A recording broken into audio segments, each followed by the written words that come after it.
Deepali Joshi.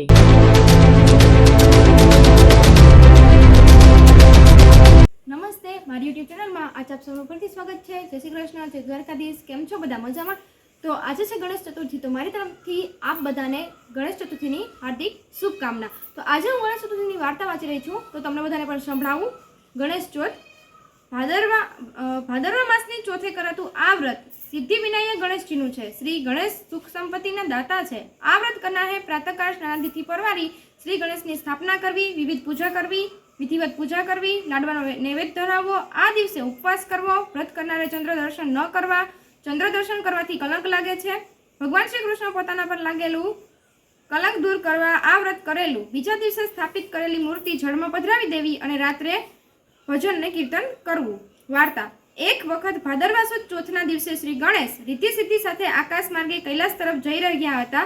રસ્તામાં ચંદ્રલોક આવતા ચંદ્રએ દુંદાળા દેવને જોયા. તેમનું મુખ અને પેટ જોઈ ચંદ્ર મજાક કરી હસવા લાગ્યા. સદાય શાંત રહેનારા ગણપતિ ચંદ્ર ઉપર ગુસ્સે ભરાયા અને તેને શ્રાપ આપતા બોલ્યા, હે ચંદ્ર, તારા રૂપ પર અભિમાન કરી તું બીજાની મજાક ઉડાવે છે. હું તને શ્રાપ આપું છું કે આજના દિવસે જે તારી સામે જે નજર કરશે તેના પર વાકે અણધારી આફત આવશે.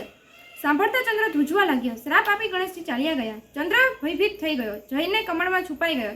ચંદ્ર છુપાઈ જતા ચારેકોર અંધકાર છવાઈ ગયો. પૃથ્વી પર હાહાકાર મચી ગયો. સ્વર્ગના દેવતાઓ ચિંતા કરવા લાગ્યા. દેવતાઓ બ્રહ્માજીની પાસે શ્રાપના નિવારણ માટે દોડી ગયા. બ્રહ્માજી બોલ્યા, વિઘ્નહર્તા ગણપતિનો શ્રાપ કોઈ કાળે મિથ્યા જતો નથી.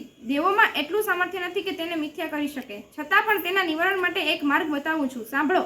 તમારે એટલે કે ચંદ્રએ ગણેશનું વ્રત કરીને તેમને રીઝવવા પડશે. ભાદરવા માસની અજવાળી એકમથી આ વ્રત શરૂ થાય છે. એ દિવસે ગણેશજીની પંચધાતુ કે કોઈ પણ ધાતુની મૂર્તિની સ્થાપના કરવી, 4 દિવસ તેની પૂજા કરી નૈવેદ્ય ધરાવવું, ગણેશજીની સ્તુતિ કરવી, સાંજે વાંચતે ગજતે મૂર્તિ નદી કે તળાવના જળમાં પધરાવી દેવી. એ દિવસે બ્રાહ્મણોને જમાડી યથાશક્તિ દાન કરવામાં આવે તો આ વ્રતની ગણપતિજી જરૂર રીતશે અને ચંદ્રને શ્રાપમાંથી મુક્તિ મળશે.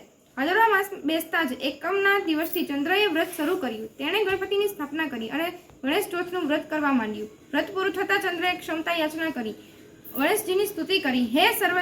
હે સર્વે જીવનું શુભ કરનારા સંકટ હરતા ગણેશજી, હું જાણીએ અજાણીએ તમારા દોષમાં આવ્યો છું. હે દયાના દેવ, દયા કરો, ક્ષમા કરો. ગણપતિની ચંદ્રની ભક્તિ જોઈ ખુશ થયા અને તેને દર્શન આપતા બોલ્યા, ચંદ્ર, તું સંપૂર્ણ રીતે શાપ મુક્ત નહીં જ થઈ શકે. તેમ છતાં મારા વ્રતથી ખુશ થઈને હું સાપને થોડા હળવો બનાવું છું. જો કોઈ પણ વ્યક્તિ ભાદરવા સુદ બીજના દિવસે દર્શન કરી પછી ચોથના દિવસે તારા દર્શન કરનારને જરૂર કલંક લાગશે. પણ જો કોઈ જીવ મારું વ્રત શ્રદ્ધાપૂર્વક કરશે તો તેનું એ કલંક દૂર થઈ જશે અને હું તેના પર પ્રસન્ન થઈ જઈશ. હે દુંદાળા દેવ, જેવી ચંદ્ર પર દયા કરી તેવી દયા તમારું વ્રત કરનાર સર્વે જીવ પર કરજો. સૌ કોઈને ફળજો, સુખ શાંતિ આપજો.